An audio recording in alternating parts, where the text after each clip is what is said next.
আমি আজকে যে লক্ষণগুলো আপনাদেরকে বলেছি, এই লক্ষণগুলো যদি কারো প্রকাশ পায় বা আপনি বুঝতে পারেন আপনার শরীরে ক্লান্তি হচ্ছে, শরীরে হাত পা ফোলা অথবা অনিয়ন্ত্রিত রক্তচাপ, দীর্ঘমেয়াদী ডায়াবেটিকে ভুগছেন, আপনি তাহলে একজন বিশেষজ্ঞের পাশাপাশি আপনি যে রোগের চিকিৎসা করতেছেন সেই ডাক্তারের পাশাপাশি একজন নেপ্রোলজিস্টের শরণাপন্ন হবেন বা একজন নেপ্রোলজিস্টকে দেখাবেন। আমি ইউনানি চিকিৎসক।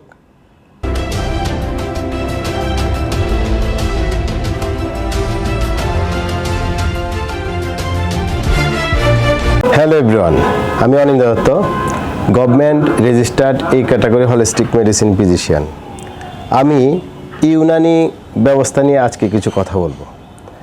ইউনানি বিষয়ে আজকে আমরা যেটা আলোচনা করব সেটা হচ্ছে কিডনির ইনফ্লামেশন। আমি কিভাবে বুঝবো আমার কিডনি আক্রান্ত হচ্ছে? আপনারা হয়তো জানেন কিডনি নিজের কোনো অসুখে অসুস্থ হয় না, অন্যান্য রোগের উপসর্গই কিডনিকে আস্তে আস্তে ড্যামেজ করে দেয়।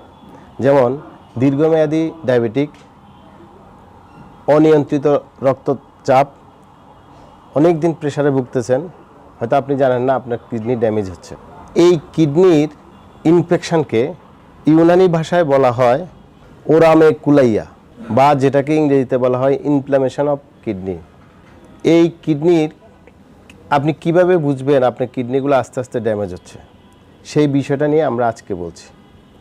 প্রথমেই যে সমস্যা দেখা দিবে সেটা হচ্ছে আপনার প্রস্রাবের সমস্যা। প্রস্রাব হয়তো কারো কারো কম হবে, কারো বেশি হবে, অথবা প্রস্রাবে ফেনা হতে পারে। এর পরের কথা হচ্ছে আপনার শরীর ফোলাভাব থাকবে, পা, মুখমণ্ডল এগুলো একটু ফোলা থাকতে পারে, বিশেষ করে চোখের নিচে পানি জমতে পারে। এই ফোলার থেকে আপনি চিন্তা করতে পারবেন যে আপনার কিডনি হয়তো নষ্ট হচ্ছে। এর পরের বিষয়টা হচ্ছে অত্যাধিক ক্লান্তি। আপনি খাচ্ছেন ঠিকমতো কিন্তু মনে হচ্ছে আপনার দুর্বলতা কমছে না, সাধারণ কোনো কাজেই দুর্বল মনে হচ্ছে, শুয়ে থাকতে ইচ্ছে করতেছে। আরেকটা বিষয়ে বোঝা যাবে সেটা হচ্ছে আপনার বমি বমি ভাব, রক্তে হিমোগ্লোবিনের মাত্রা কমে যাওয়া, খাওয়ার অরুচি হওয়া, উচ্চ রক্তচাপ।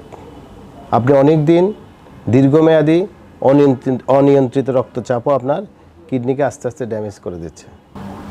আরেকটা লক্ষণ আছে, সেটা হচ্ছে আপনার পিঠের পিছনের দিকে ব্যথা হওয়া বা ঠিক পাঁজরের নিচে দুই পাশে ব্যথা হওয়া কিডনি রোগের লক্ষণ।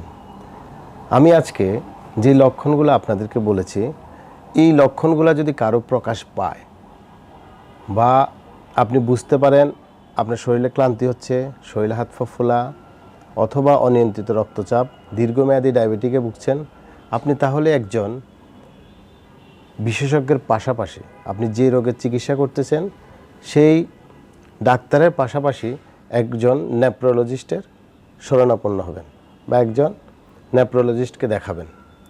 আমি ইউনানি চিকিৎসক বা হলিস্টিক মেডিসিন ফিজিশিয়ান এই নয় যে আমি সব চিকিৎসা করব।